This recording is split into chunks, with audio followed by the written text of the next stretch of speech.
We see the teams face-to-face there on the screen here in the studios. The fans are ready, and so are we as we get into Curse versus Team Solo Mid. Can Curse break TSM's streak here? We'll have to see. It is the head-to-head in favor of Team Solo Mid. This is a rematch between these two teams as each team plays 4 times. This is the second match. And I will mention right off the bat that X Special has a Relic Shield right off the bat. So he will be sharing some farm with Wild Turtle. And if at some point we say, Wild Turtle is down in farm to cop, man, we're probably wrong because the Relic Shield is shared CS, and oftentimes it is overlooked. We're not going to do that. We said we're wrong. We're going to so do it right okay. this time. Yeah. We're going to get this right. There's no adoration stacks, no NASA stacks. We got everything. But the most interesting thing about the shared CS thing is just because of the Relic Shield, even when you add them both up and get an equal number, that means TSM's winning by even more because the shared gold that he gives back to the AD carry. It's like that just and then bonus. some. Just money out of nowhere. And a bag of chips. Making money. Wow. Dyrus is pretty BM here. Usually they kind of sit and dance it off in the brush, but he pushes Quas out right away. He definitely wants all of that lane. Control. Yeah. Cleaver control is max control in the top lane.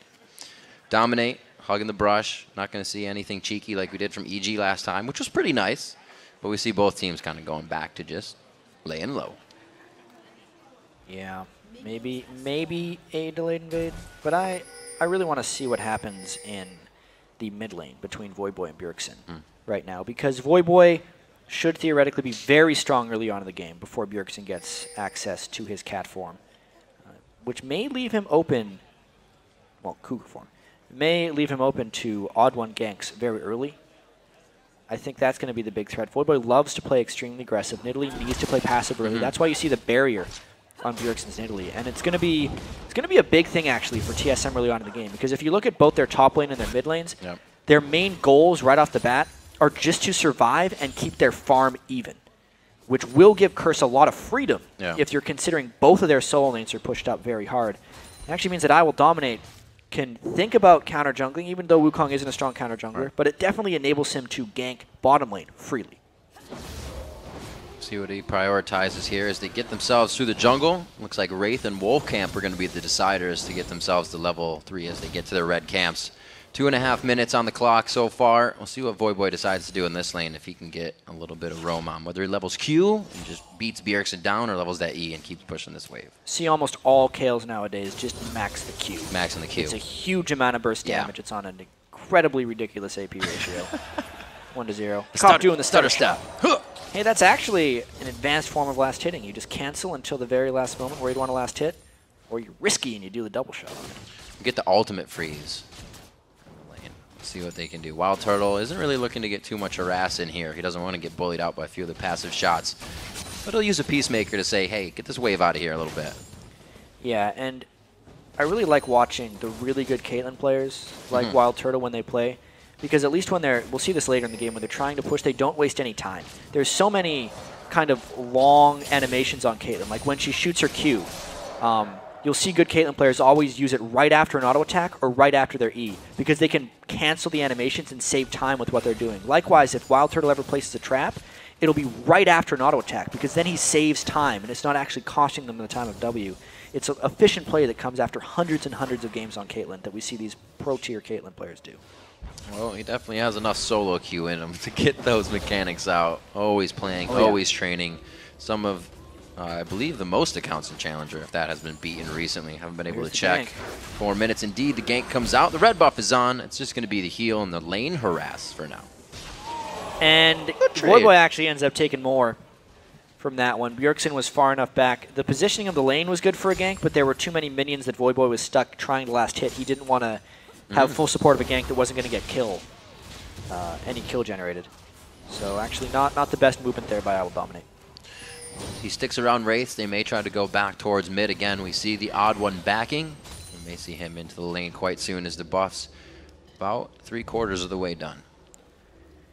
Yeah, I Will Dominate is trying a lot of pre-6 ganks on Wukong, which aren't necessarily that successful. Great ward timing by TSM. Oh, St. Vicious grabs aggro in the bush. He gets all that he needs here. They're going to get a nice attack onto his special, and they force the flash. Because of the nice hook there by St. Vicious, they were able to burn the flash, and it's not an inefficient gank by I Will Dominate. But the ward was really well timed by X Special. He just couldn't dodge the hook on the way back to the lane.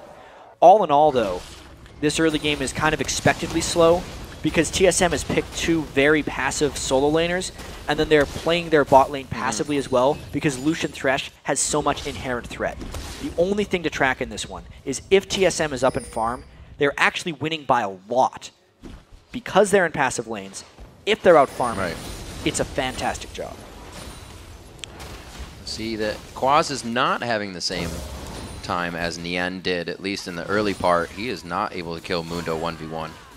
And Dyrus is getting the upper hand there, showing his strength in the top lane. He backs Dyrus, not even going to use teleport to get back to the lane because he's pushed it so well. Yeah, it's very surprising that he's up 39-30. Obviously, it's a little bit because of the push lane, but Quas doesn't have many minions left up there. Really, the lanes so far from Curse haven't been pressuring that much, and I Will Dominate hasn't been farming spectacularly either, just on the cusp of hitting level 5. Nothing going too well for Curse. I'd say a very solid early game so far by Team Solo Mid. A lot of vision being picked up here by Curse that has been put down at least by the Wraiths, and just on the bottom side of Nidalee as well. They want to make sure that Odd One is not in the back pocket of Bjergsen if they try to go for him. Yeah, absolutely right there. You can see Nidalee now that she's level 6, even harder to gank, knowing there's barrier flash and the constant jump aways. There's those wards coming into play. People often underestimate as well how much damage Nidalee can do in Cougar format level 6 because they see her as a super long-range, fragile poke champion, but her upfront damage is actually quite lethal. They choose not to go for much there. Oh, Odd One level 5, that is why. So they just kind of walk out of this. Go ahead and get the lane pushed out, and this is going to be a back from Bjergsen here. He's out of mana. He's out of a lot. He's definitely just going back to shop. Got enough gold for an extra Doran's, Chalice of Harmony, and a ward. So he is just going to continue to try and farm that lane. And really, Curse is going to want to make something happen, but they do have to wait for I Will Dominate to hit level 6 before they really start creating any type of action. This is one of those games where the jungle invades will be quite important. No way! Wow, a game of cat and mouse ultimately played right here. The Odd One was half a second away from seeing this come down. First blood, and the Ignite goes to Voyboy. Quas wanted a piece of that one. Yeah, that's the move they had to make. They wanted to wait until they could evade an objective. Think about how TSM was playing passively in both of those solo lanes. That leaves your jungler open to being counter-jungled. Counter-jungling is a team game. That's why all of Curse was in there. The timing of the vision around the red buff was ridiculous as well. But they generate the kill, they steal the red buff, and they give themselves their first advantage of the game. That's what it's about, having the timers now they want to go for the other of your opponent to knock them down and lock them down. 8 minutes into this game, Curse looks to do more. This is the one that's a little dangerous, though, because Dyrus could potentially teleport down and force a 5v4, knowing that Quas is not walking that way. Let's see if they can get in and out with this one, because they're in a lot of danger. Well, Dyrus is in the top lane alone. Quas has no way to break that teleport. If he wants to get down, he is trying to teleport far behind them. He's going to come in with Turtle, and they jump onto Turtle. They're going to find a Dyrus, though. Dyrus is in. Dominate flashes out with Cyclone in the fight. Voyboy's left to his own divide, and a beautiful teleport down to gain control of the fighting dragon. Yeah, that is one of those not worth invades right there by Curse. TSM just reacted to what Curse was trying to do. 5v4, gets a kill, and a dragon.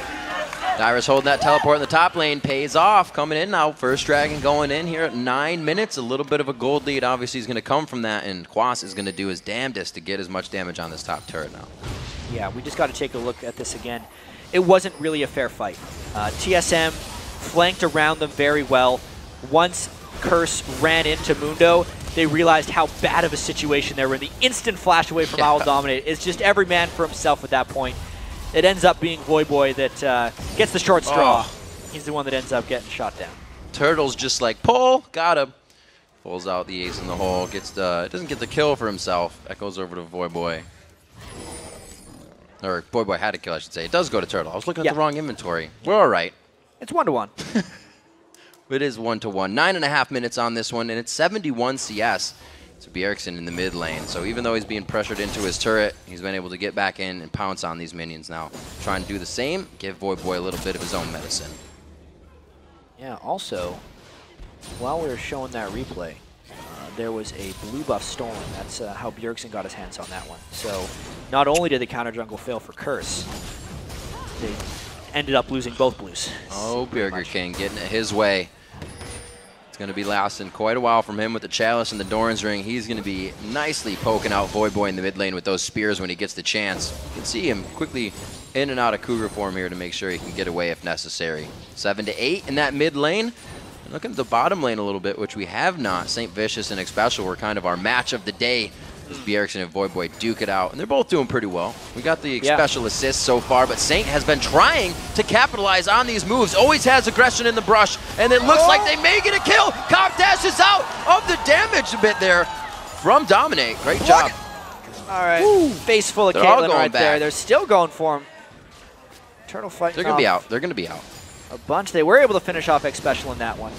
We can see the farm, though. Those 18 farm that Xpecial has are actually back towards Wild Turtle, so they are winning that lane just by a little bit. The gold will push them over the top. But again, a good gank by I Will Dominate. That's the level 6 Wukong threat. Even through all of Xpecial's armor from that Leona W, they were still able to finish him off. Seeing what Bjergsen can do here. Odd one coming in from the side. It's going to be the Vault Breaker. Full charge into Assault and Battery. It looks like the low mana, Voyboy did have enough for that intervention. Yeah, just enough. That thing costs 100 mana. He was running himself a little dangerously low there. Now we need some lane cover by I Will Dominate. We're going to run this turret dangerously low. Dominate, like you said, coming to protect. Looking at Cop. Actually, yeah, a mid turret, or top turret rather, not being taken down. Cop buying up the Cutlass to start out on Lucian. That's a interesting choice. We're probably going to see a Blade of the Ruined King Trinity Force eventually from him. Right. It's very interesting that he wanted to finish his Cutlass so early, though. Just a little bit of an upgrade over the regular Vamp Scepter we would see. Not your standard build-up there for Cop. I'd say he's maybe trying to peel a little better. If Dyrus gets on top of him, he could use the Cutlass for a bit of a slow on him. Right. Other than that, unless he's finishing his Blade of the Ruined King right after his Phage, odd move. The ultimates, odd ones so far, have been going for Voyboy. So like you said, Cop is probably going to need some peel because Voyboy ults have just turned into intervention so far, and he's been safe throughout all of that engagement. 13 minutes, coming up on 13 minutes, there has been quite a bit of focus on the mid lane, and that's kind of how we see Team Solo Mid playing, is Jungler helps Odd One helps Bjergsen tilt the mid lane in their favor, and then they run from there. But like we said, he's not on that LeBlanc. Yeah. He's not on a super kill champion this time. It's not necessarily what he would do with Nidalee. So at this point, Odd One's just capitalized on a few invades. Plus, Odd One's been in the difficult situation of having passive laners this time, and his jungler getting invaded by the enemy solo lanes. As Voyboy gets another deep ward. Maybe they can collapse on him this time, though. Hits the spear. Maybe an ult, too. Oh, he's got dead. Big wings. Oh, the wingspan. Can he get him out? He's flapping as hard as he can. It's going to be Voyboy going down. Bjergsen coming up with a kill for himself. Yep, that was a solo mission by Voyboy that he should not have partaken in because he had no support. I Will Dominate was in his own jungle. That ward was theoretically supposed to protect him from the very thing that killed him. Deja vu for Dominate. Back to the mid lane just to clean up farm that's crashing into this turret. Yeah, it's not the worst person to get farm to, though. That's true. Jungle in the end, Wukong, best of a worst. Yeah, absolutely. Jungle Wukong can be very, very potent once he gets a little bit of farm, as long as I Will Dominate is willing to go all the way in. And he is. He's a very aggressive player. Pretty aggressive on those wolves. That's mean. Dominate's going to be moving out. Back to the mid lane. He just wants more farm. He does have 68. We've seen him get a better clip here now than the Odd One, as he's been trying to focus a few assault and batteries to come in and help the team. Bjergsen transfer blue buff over to him. That'll be quite nice, as he's just going to stay in that mid lane and try to keep Voyboy from roaming around. And also just now, at 14 minutes, Curse is clearing out their blue buff that had been stolen away. That's going to definitely hurt Voyboy in the mid lane and his chances. You can see Bjergsen already getting quite far ahead of him in farm, knowing that he has blue buff control and that Athene's Unholy Grail versus Voyboy, who has none of those luxuries. Should do all right for now. Got the Fiendish Codex for himself and that mana ring. He's going to have the cooldowns. Hopefully he doesn't deplete the mana too quick, because he's definitely going to have some trouble keeping those farm or waves off of the turret. Yeah, Voyboy's build is definitely delayed a little bit. He's going to want to get to that Nashor's Tooth and Lichbane as quickly as possible, but he is very much gold star right here. Tough start for Voyboy. Great timing on the Dragon by TSM as well. Everyone on Curse is back in the base. If they get this down early, they get it uncontested. That first move from Dyrus down into the bottom lane has, the teleport I should say, has Curse shook, and it's leading to Dragons now. Team Solo Mid is starting to control the lanes a lot more. Yeah, perfect timing. Their early laning phase is starting to get out of there. Yeah. And remember, we talked if TSM came out of the laning phase with their solo lanes being up and farm, they were winning by a lot. Even if it was even, they were winning. Yeah. But it's actually Bjergsen up by 25, Dyrus only down by 10 against Quas's Shyvana. And that bottom lane, The Targon's is there, so take the Targons is dead even, plus the extra gold that X Special will have gotten. So good stuff. Quas bullying through the top lane, doesn't let Dyrus push him off this time, so they get a little gold there for themselves. That's the first turret that's dropped in the game. It's been pretty champion focused so far. This is getting good. Odd one. It's just creeping on the side. This isn't going to be able to be countered by Wukong here, so we'll see if Curse, Cop, and St. Vicious can do enough as two. It's a dangerous place for them to be right now. Bloodthirster is completed by Wild Turtle, whereas Cop is just still building components of items. So patient. Odd one, forever patient. He's built a Brutalizer this game as well, which is something we've been seeing a lot more of from junglers. We'll often see the Brutalizer comboed with a Spirit of the Elder Lizard item because it's just a whole bunch of damage, and a lot of junglers can just take over the mid game with that. Oh dear, there's a lot of spears. There's actually Bjergsen who tweeted last night, I think he had a bit of solo queue frustration. He said, jungle's the best role in solo queue. Just build Lizard Elder and Brutalizer and take over. He said something like, I'm a little salty right now. So that's what Dominate wants to be able to do. He just hasn't been getting enough farmed on Wukong right now. And Bjergsen's at a point where he's farmed so much that he can really start pushing Void out of the lane and never be in those 2v2 situations. And the odd one actually chose to go Golem for himself. We saw a lot of European play seeing the Lizard as well going on to Vi players.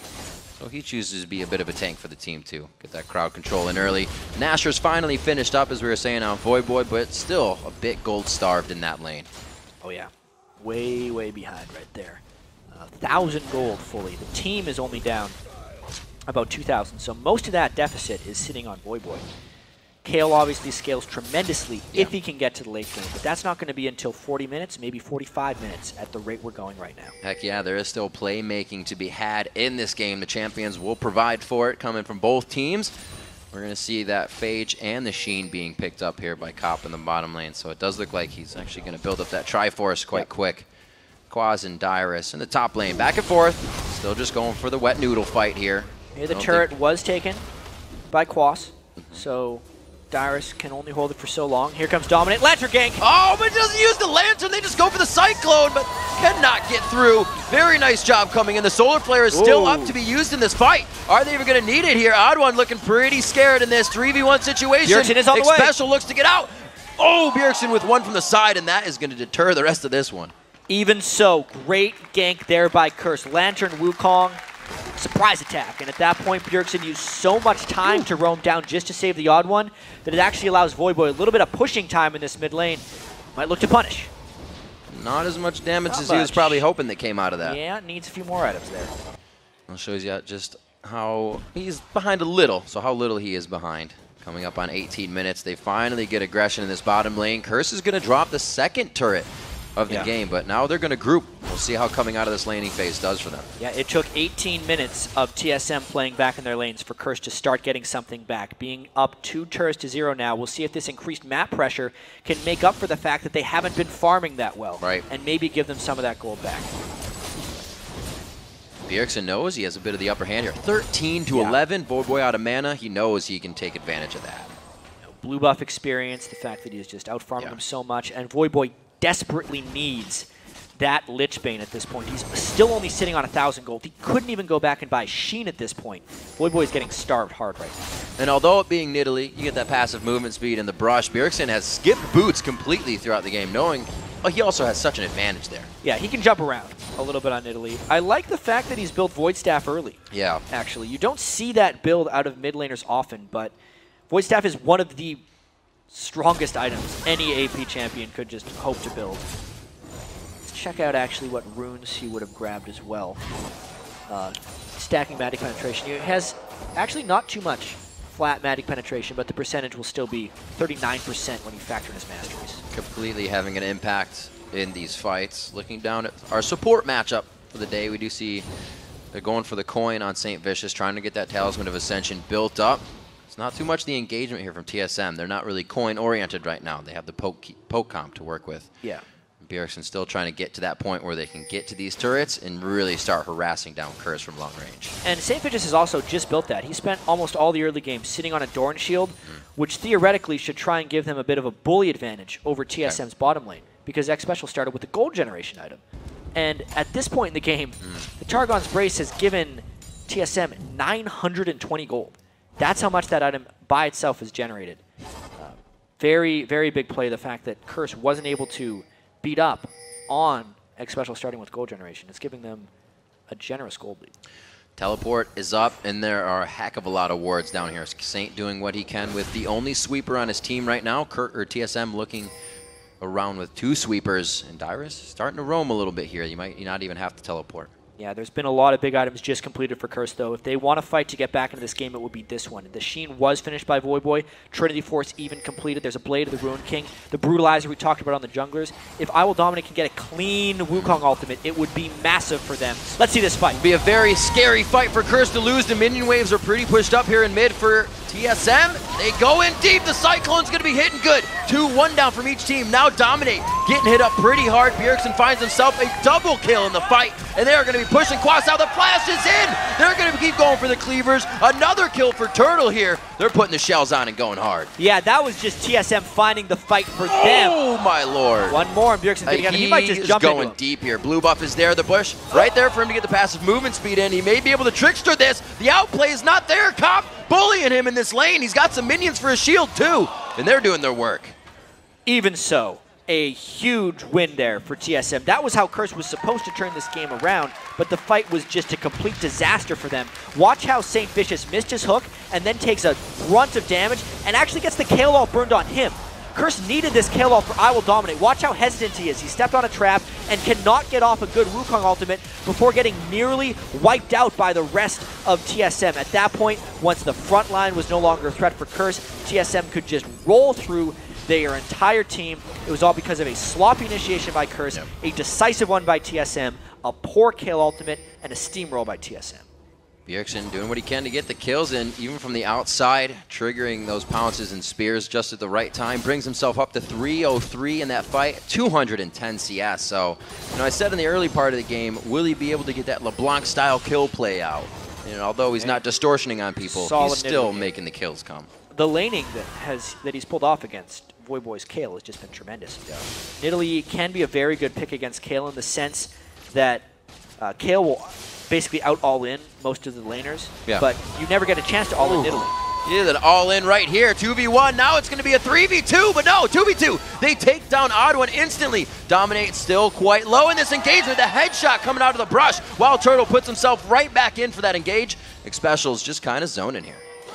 Well, teleport behind him. Oh, Mundo. Dyrus coming in. He says the party still continues. I just came a little late. Voyboy is down to 400 HP, but he walks past Voyboy, knowing the team is going to flash in. The communication is fantastic. 2-4-1 is how TSM turns that one around. Total control right now for TSM. Just got to sit back and realize how well TSM is winning this game right now. Really, after the last Dragon fight, everything going their way. See Cop getting a little bit of maybe a jut on his mouse. Simple thing is, a hair or anything on your mouse pad is going to make that laser go crazy. So just getting that cleaned out real quick. Don't look at the laser. Don't look at it. It's bad for you. Dangerous. Wow, that was close. We could have needed another sub. Let's see what he... Curse pulls Z-Camp back in. Z-Camp, where are you? So Quas in the top lane doing what he can here on Shyvana this game. Interesting that we figured Dyrus didn't pick that in this one, having the beast of a game he did last time. Dyrus, I think, is still winning this matchup. But, of course. We've gotten to see Shyvana versus Mundo for both games today. In the first one, it was, Nian getting ganked over and over again on Shyvana, but still coming out with a large impact over Inox. And right here, Quas hasn't even really been ganked. He's just been pressuring Dyrus as much as he can. Dyrus has been able to come with clutch teleports, turn things around, and never once really be punished by Quas. Dyrus is up in farm, up in kills. This is not the best performance by Quas. You can definitely tell he has a tendency to want to play the off-brand things. And when he's pushed onto these things that are very much what everyone else plays, he doesn't seem to find too much success. Yeah, it's usually that Jax that can stay in the top lane. You know, the Shyvana needs to come down, help out at the Dragons a little bit more when the Mundo teleports. But when you got that pressure of the Jax, you're like, whoa, my turrets are gone. And yeah, they got Dragon, but we lost 2 tiers of turrets. So those off things work for him. The Karthus ults where he doesn't have to be with the team again, like you're saying. It's really his forte. And it's something that maybe they need to look at with the swaps again. They played it perfectly yesterday. It was great with the Yasuo Gragas and then swapping each other out. So they were facing that magic resistance and then armor in the different lanes. So they have the ideas. They just got to put them into place. Yeah, and we can actually take another look at the last fight that happened right before the pause while Cobb's Mouse gets looked at, because it was just TSM continually getting ahead in this game. You know, they're able to do extremely well. Obviously, Dyrus 2-0-3, teleporting in behind the team. Yeah. As soon as Chris tried to make a little bit of aggression happen, it got turned right around back on them. When you get shook that quick in the early part of the game, it's hard to keep the communication up. And if it drops a little bit, then everybody starts to get quiet, and it's very chaotic. A vicious cycle starts to happen. Hopefully, it's all on Saint right now. The calls are still coming from him. They said that's the definitive voice they're listening to. So we'll have to see if they can get themselves back into this matchup. Well, knowing they just got a couple kills, they can just go straight for the Baron. It's a easy call for them at this point. They can burst it down the Baron extremely quickly. Mundo Cleavers accelerating the rate at which they can get this down. Great call by TSM at this moment. They're actually peeling off of it, even though there's no real smite threat up to steal. Calling from the backside. Cobb not able to do much on that. You can still see people down from that engagement as they are spawning up. We were talking about the Baron goes over the side of Team Solo Mid, and they a lot more gold than they need right now. These next fights are going to be real hard for Curse. Yeah, Curse definitely playing from way behind, if they weren't playing from behind already. It was a nice peel, actually, by TSM. They were able to grab the kill without actually threatening their securing up the Baron buff. Getting 1 extra onto St. Vicious. I feel like this could be a fairly quick game from here. TSM played such a long and passive laning phase because they had to, but now their champions are really coming around. I feel like even without the death cap, those Bjergsen Spears, more than half of Void Boy's health. Those Bjergsen Spears, indeed. Half health right there for Void Boy. He doesn't even have a chance to say anything about it or do anything about it. He must continue to heal himself. His flash is down. Cop's flash, Saint's flash, everybody's flash is down on that Dyrus side. is just eating the turret. They're not having to wait for the minion wave. Mundo with Baron buff is one of the most absurd things in the game, because not only does Mundo's passive regenerate max health each second, the Baron health regen is based on your max health, and since Mundo has so much max health, he just always gains it. 22 a second right there, just all the time. Sounds like it's a lot about the health, and Dominate's not really going to matter on that. Tries to fake out the clone. He goes in and he just gets back out. Special right on the outside to help and peel for anybody trying to get to that back line. Yeah, those spears chunking. And just for context, the HP 5 on Dyrus' character sheet right now is just 219 health every 5 seconds, just because he exists. It's hard to kill, especially when you're coming from behind. Dyrus, next special, trying to be this front line right now. They have the initiation to get behind a turret. They have that Leona ultimate, but right now they're working the spears. They're just slowly whittling down this turret, and it's going to be the next few shots from Wild Turtle. Curse has to answer, or they have to give it up.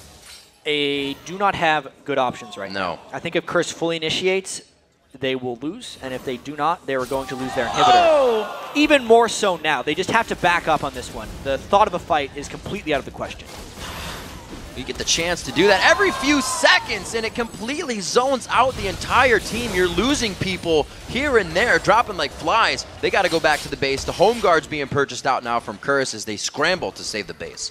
Yeah, 1 inhibitor down, and still a lot of Baron time left for TSM. They have about a minute and a half. They're deciding to go back and shop just because they're all sitting on generous amounts of gold. There's about 10,000 unspent gold on TSM right now.